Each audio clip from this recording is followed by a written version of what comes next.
Olá, professor. Meu nome é Miguel Miller da Rosa.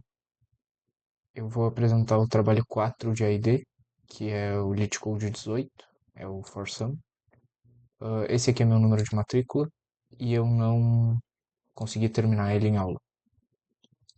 Basicamente, o ForSum ele vai te entregar um vetor de números de tamanho n, e aí a gente precisa achar, e ele vai te dar um target. E a gente precisa achar quatro números nesse vetor que somados sejam iguais ao target. Então aqui a comparação entre os dois códigos, o antigo à esquerda e o novo à direita. O código antigo ele já tinha várias coisas que seguiram no código novo, como esse if, como o uso do QSort, que eu já tinha percebido que seria necessário e que eu vou explicar com o Paint agora. Então explicando qual a utilidade do Quick para esse problema. Basicamente, o problema nos dá um vetor que ele vai estar não ordenado, então ele vai estar em qualquer posição. E aí a gente quer somar quatro números e chegar num target. Acontece que se esse target for um target grande, e ele é maior do que a soma inicial que a gente fez, eu sei que se eu avançar um desses valores e o vetor estiver ordenado, eu vou estar provavelmente subindo o valor da minha soma. Então, quando eu movo do 4 para o 6, eu sei que o meu valor de soma está subindo. O contrário também é válido, então se eu estiver numa posição qualquer aqui e eu perceber que meu target ele é menor do que a soma que eu tenho atualmente, então se eu fizer uma mudança no meu ponteiro para cá, ele vai estar somando um número total menor. Mas a minha principal dificuldade foi como usar os ponteiros e percorrer o vetor da forma correta para ir salvando o resultado. Então eu já sabia que se a soma dos números fosse igual ao target, eu deveria armazenar isso num vetor que é o que eu chamo de result. Eu já sabia que se a soma desse maior que o target, eu deveria voltar uma posição daquele que está lá no final. E eu já sabia também que se fosse menor, eu deveria avançar os ponteiros. Só que eu não conseguia implementar isso da forma correta. E aí eu consegui isso no código novo.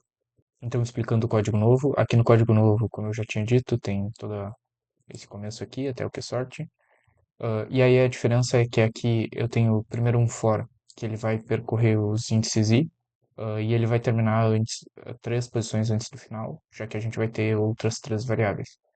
Além disso, tem esses ifs aqui, tanto para o i quanto para o j, que eles servem para evitar que existam respostas duplicadas.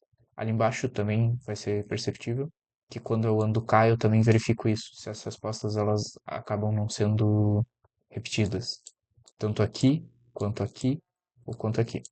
Então, como eu disse, eu tenho esse for i, e aí ele vai percorrendo o vetor, acessando a primeira posição ali, e o j ele vai vir logo em sequência do i, e aí ele também vai percorrer o vetor. E aí eu tenho esse while aqui, que ele vai percorrendo o vetor. E aí, basicamente, quando a soma for maior, ele volta o L, que é o que está lá no final, e ele avança o K, que é o que está aqui no início, e ele vai indo até tentar chegar na soma que a gente quer. E aí, se chegar, ele armazena essa soma na variável result, e esse resultado ele é devolvido aqui no final. Explicando agora como foi feita a implementação do algoritmo, eu posso pegar, por exemplo, um target que é o número 14, e aí no algoritmo ele define o i como a primeira posição, o j como a segunda posição, aí o k vai ser logo depois do j e o l vai ser a última posição do vetor. A soma aqui vai estar dando 13, e 13 é um valor menor do que o meu objetivo. Então eu sei que eu preciso andar a variável k em uma posição, e é o que ele vai fazer, e ele vai vir para cá. E aí ele vai encontrar o resultado 14 e vai salvar na memória. Só que ainda não acabou a execução. Então ele ainda vai fazer mais uma interação em que o K e o L vão se cruzar aqui. E aí, quando o K e o L são iguais, ele para aquele loop. A gente avança o J, e aí o K é sempre depois, uma posição depois do J, e o L sempre começa no final. E aí a gente vai fazendo a varredura de novo. O algoritmo, no caso de um target que ele é menor do que a soma inicial, que estaria dando 14, como a soma é maior do que o target, eu sei que eu preciso recuar o L. Então ele vem para cá, ainda não vai dar a soma que a gente quer, e deu maior, então eu sei que eu preciso recuar para cá. Depois que eu vim para cá, eu salvei o resultado, e aí por fim, quando K e o L se encontram aqui, eu posso parar essa interação e avançar o ponteiro do J. O código também controla casos em que soluções iguais aparecem. Então, se o target for zero, para esse exemplo aqui, primeiro ele vai iniciar o I aqui, o J aqui, o K aqui e o L lá no final, e isso vai dar uma resposta, que é o 0000. Só que depois disso, ele vai andar com K e com L e ele vai encontrar de novo a mesma resposta, porque são os mesmos números.